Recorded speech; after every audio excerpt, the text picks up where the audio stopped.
Well, I felt like I wasn't planning on making a video tonight or anytime soon, really. But we had some surprising news come in. I saw it on Google, actually on Twitter, that Julian Assange has been arrested. Um, Obviously, to anyone that has been paying attention to the story, this has been a long time in coming in a lot of ways. Uh, Julian Assange has been holed up since 2012 in the Ecuadorian Embassy in London, and his situation there has been tenuous for quite some time. I know by reading some of the articles that there's been some back and forth issues between Assange himself and the Ecuadorian officials at the embassy, charges of them claiming that Assange was trying to hack it. I don't know if he was hacking into their computer systems or their files or what exactly he was trying to do there, or whether even that's true. There was reference on Fox News to him trying to cover up security cameras and stuff like that. Whatever is going on there, I have no idea. But it was obvious that it was a very tenuous, kind of desperate situation for Assange. He had gone in there because, well, he was wanted by our government because of Chelsea Manning. I guess the accusation there is that he helped Chelsea Manning hack into some of the computers and from which she gathered her information. So I guess there's criminal hacking and conspiracy to hack government computers. I don't know the details on the charges. I've read the charges. I didn't memorize them, obviously. And I think to a large extent, they're pretty irrelevant. Obviously, they're not irrelevant to Julian Assange himself or to his lawyers, obviously. They're very pertinent. Of course, they're going to base their whole defense on refuting them. But for what I am dealing with here, I find the specific charges to be pretty irrelevant. The government is going to cook up whatever charges they possibly can to make an example out of somebody like Julian Assange. And by government, I'm talking about our government, the United States government. Julian Assange has been a thorn in the side, a thorn in the flesh to Western governments, but particularly Western governments who are obsessed with secrecy, with meddling in foreign governments' affairs.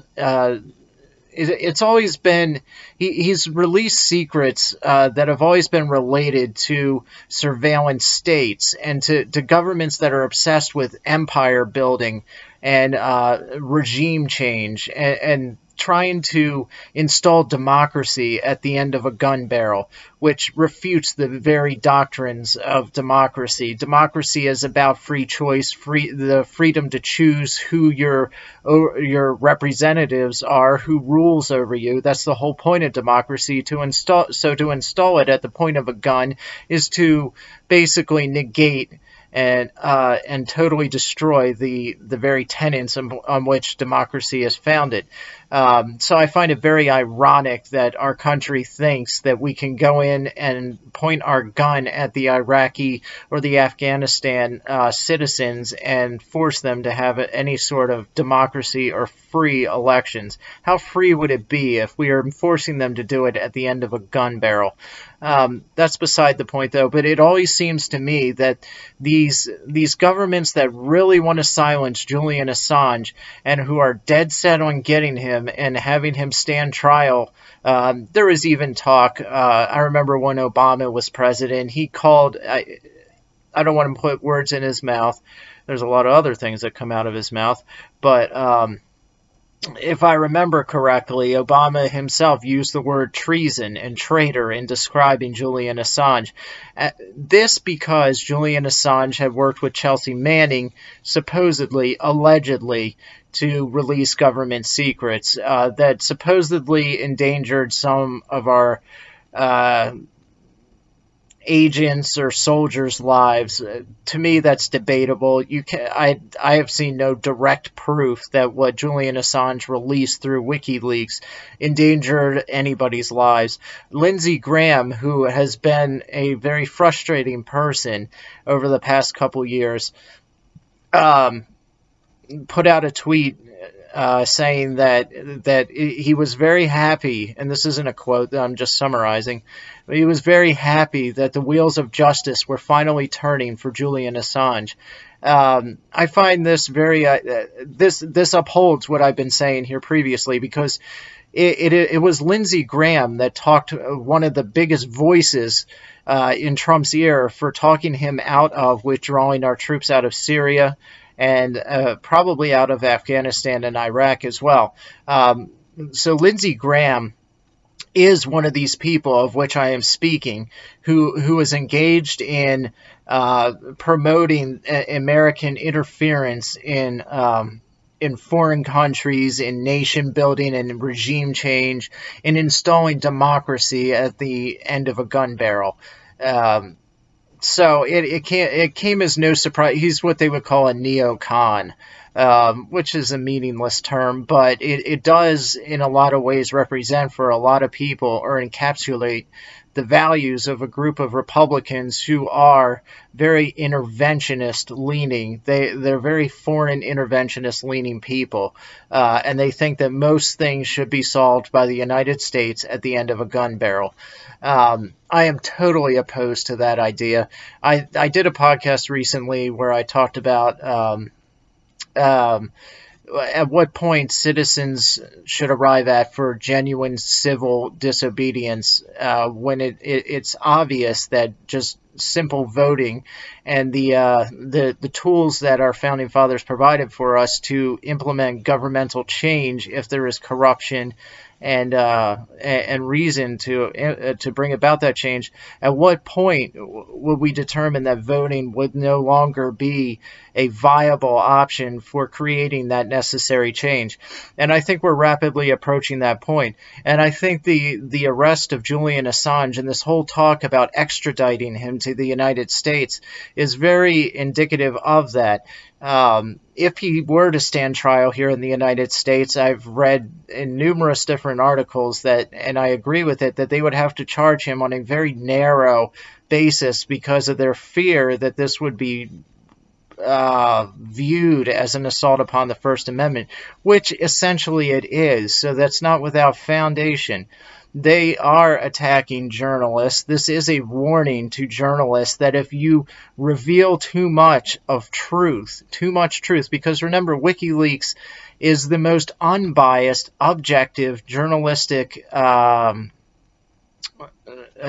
organization or group or publication, whatever you want to call it. It's a website that is out there. You cannot get more objective than WikiLeaks is. There is no bias there. They don't write articles. Well, maybe they. I don't claim to read everything WikiLeaks does or be familiar with all of it. So if they write articles, I'm wrong.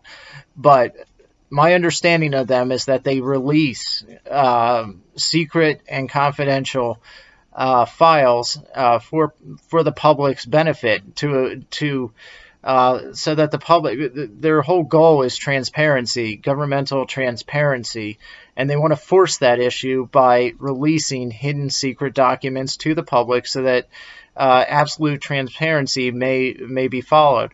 I used to, some of my previous podcasts, when I first started doing the podcast, I was very critical of Julian Assange, and I remember a British journalist by the name of Douglas Murray, who I actually really like, is very critical of Julian Assange, basically saying, how did he put it? You, sir, you, Julian Assange, are so obsessed with transparency, yet WikiLeaks has almost no transparency themselves. And he kind of built off of that, how WikiLeaks is very secretive. They don't announce or reveal who their donors are or where their server. There's a lot of secrecy there, I suppose. But setting all that aside, I used to agree with Douglas Murray. I've shifted in that position. So if anyone's heard that previous podcast and then seen this video, it is possible for people to change their views, and that's all I've done here. I lean much more into the corner of Julian Assange now. I do think this is genuinely a government that is very much unraveling ours. It's imploding on itself. It's turning into a black hole in which corruption is just spewing out and inward. It's just fragmenting and falling apart, and it's because of the corruption that's just totally.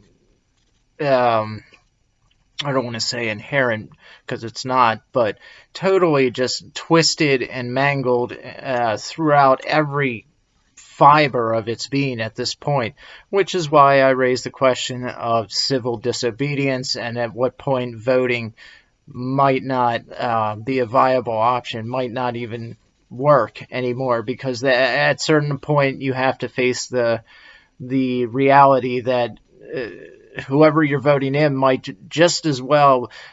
Politicians are always going to lie and put their best foot forward and say whatever they have to say to get into office. That's what they do these days.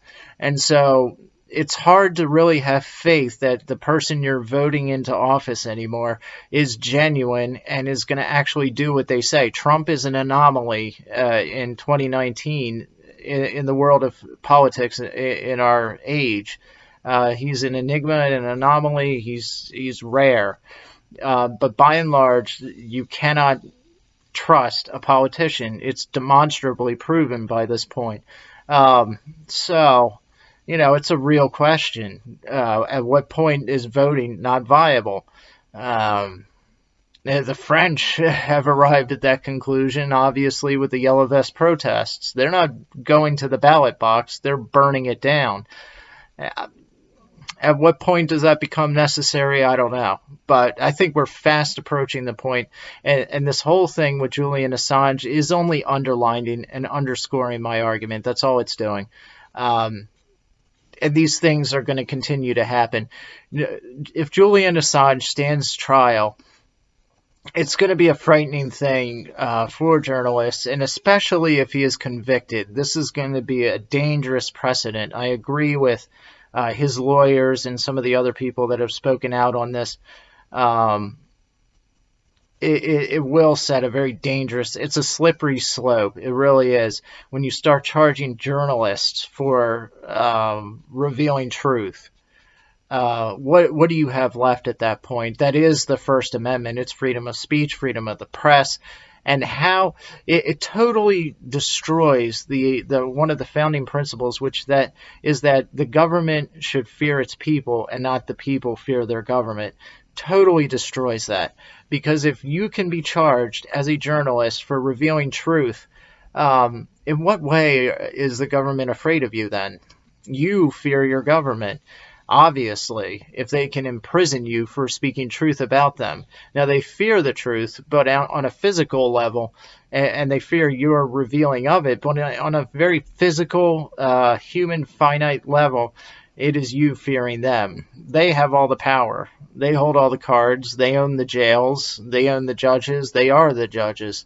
And when the federal government launches an prosecution against you, you're not going to win.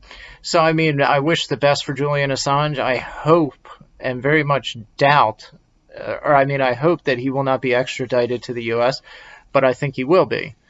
And we'll have to see how it plays out. But if he's convicted, it will not be a good thing. But to me, this is all an inevitable, logical conclusion to things that have already been put in motion. Worldviews and belief systems that have already been put in place, the worldviews and belief systems that have been shoved out of the public square.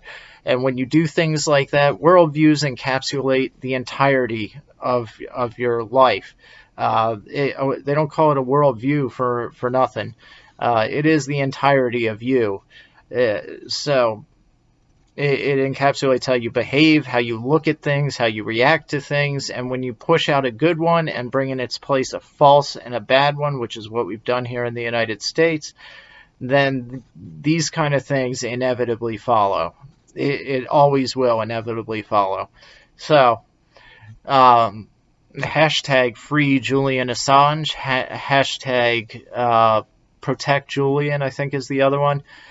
Put it out there, and we'll have to wait and see what happens.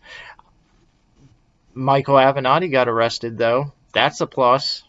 So, you take the good with the bad.